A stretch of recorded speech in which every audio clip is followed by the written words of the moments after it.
आता पाहूया मुंबई आणि पुण्यातल्या टॉप 9 बातम्या। ई-बाईक टॅक्सीला सरकारची मान्यता। महाराष्ट्र राज्य परिवहन प्राधिकरणाकडून किमान भाडं मंजूर। पहिल्या टप्प्यातील भाडं 15 रुपये आणि त्यापुढे प्रति किलोमीटरसाठी 10 रुपये भाडं असणार।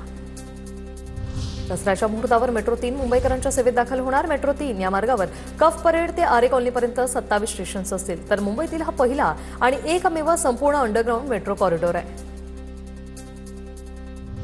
मुंबईकरांसाठी आणखी एक प्रवासी मार्गाची सुविधा तयार होणार। वसईच्या खाडीवरील नगला बंदर आणि उत्तम डोंगरी येथे रोरो सेवा सुरू करण्यास जेटी उभारण्यात येणार। मुंबई लोकलमधील मालवाहू श्रमिकांना एसी प्रवास घडणार। 12 आणि 15 डब्यांच्या एसी लोकलमधील मालडबेही वातानुकूलित असणार। स्वतंत्र डबा आणि स्वतंत्र वातानुकूलित यंत्रणा लावण्यात येणार। म्हाडाच्या कोकण मंडळाच्या सोडतीमधील खासगी बिल्डरकडून मिळालेल्या 20% म्हणजेच 565 घरांसाठी 1,70,135 अर्ज, म्हणजेच म्हाडाच्या एका घरासाठी 301 अर्जदारांमध्ये चुरस।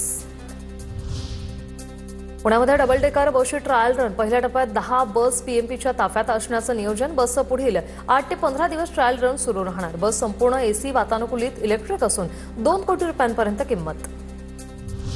दक्षिण आणि पश्चिम पुण्यात 18 सप्टेंबरला पाणी बंद। जलशुद्धीकरण केंद्र, पंपिंग स्टेशनमध्ये देखभाल दुरुस्तीच्या कामासाठी पाणी बंद। 19 सप्टेंबरला कमी दाबाने पाणी पुरवठा होण्याची शक्यता। गणवेश आणि ओळखपत्र परिधान न केल्यास पीएमपी कर्मचाऱ्यांना 500 रुपये दंड।